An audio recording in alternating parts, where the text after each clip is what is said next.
What would you say if there's, people on the outside who have some kind of preconceived ideas about people in prison or some kind of stereotypes or anything like that? What would you say to people like that?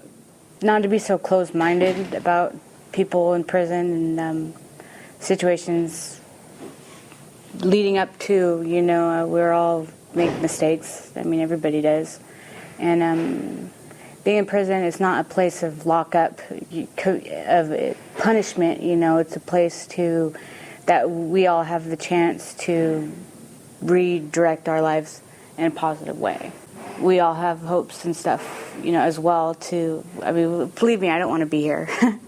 I don't want to be here at all, I've once before had led a good life and stuff, and there was just a few things that I could have chose differently to redirect my life, and because of those choices, that's what ended up bringing me here.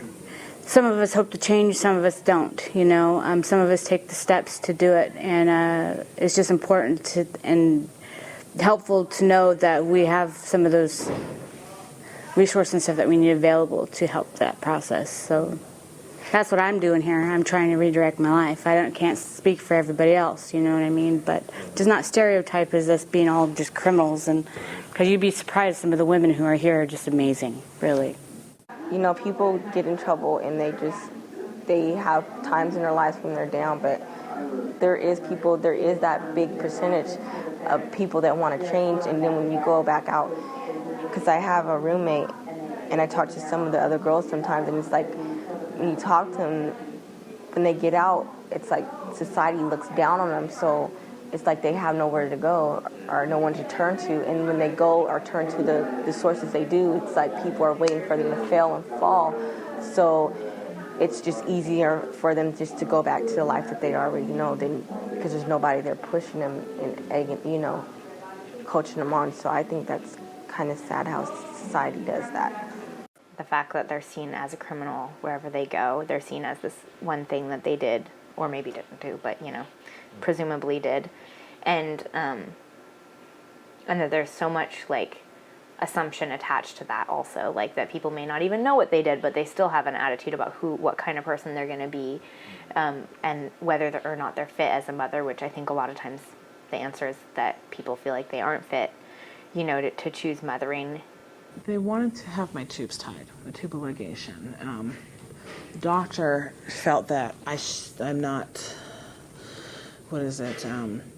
suitable to be a mother, and it's because of my drug history and all kinds of things. And he even said something along the lines that he wishes he could get a court order to do that, but however that St. Joseph's do that, and it just blew my mind that he said that, because it's like he doesn't know me, I felt really judged, and I get judged a lot because of my appearance, because of my history, and because, many things, but I've made so many positive changes in my life. Before I got here, I'll have almost 2 years clean on Monday. I'll have 2 years clean from drugs and alcohol out there, and I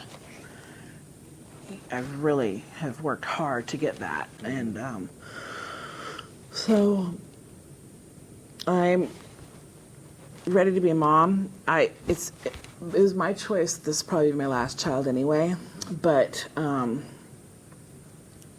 I don't want somebody telling me that that's what I have to do. I don't want to gloss over the fact that they're in prison or what may have brought them there, because there's people there who have done really bad things, but also that even those people, they're all human beings who are there, and their lives have been complicated and are more than just one thing that they did. And I think that for people to get out of prison and move on in their lives to something that's more empowering and positive, they really need to be able to view themselves that way. To decide, I'm not an offender, that's not who I am. Mm-hmm. There's other things about me that are more true to who I am. There's a lot of people you find out don't have their parents, or they were abused by their mom and dad when they were young, or their mom and dads are addicts, or even their moms are in here with them. And you find out stuff like that, it just makes me be thankful and be blessed of what I have. Because there's a lot of people that really, really want that change, or don't have a family like mine and can't have nobody else to turn to. We don't want to think about poverty and abuse. No. Prisons really are sort of you said it very well. They're just the place we put all of our problems that are just too big, because violence against women is a big problem. And so when women identify themselves as survivors or victims of abuse, like, we put it away. We put it all away. Prostitution, what are we going to do about that? Put it away. Like, it's too much. It's too much to deal with. Mental health issues, put it away. I think it's because we think we don't have the resources to deal with mental health issues, but the prison is this huge resource sucker. So, I mean, I really believe we could redistribute those resources to support people before they had to be locked away. I think that in itself just speaks directly to, like, there's a lack there then.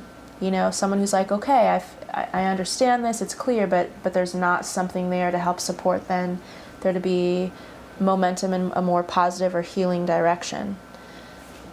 So, yeah, I question that too. What is the fear that our community and this culture and society has against healing?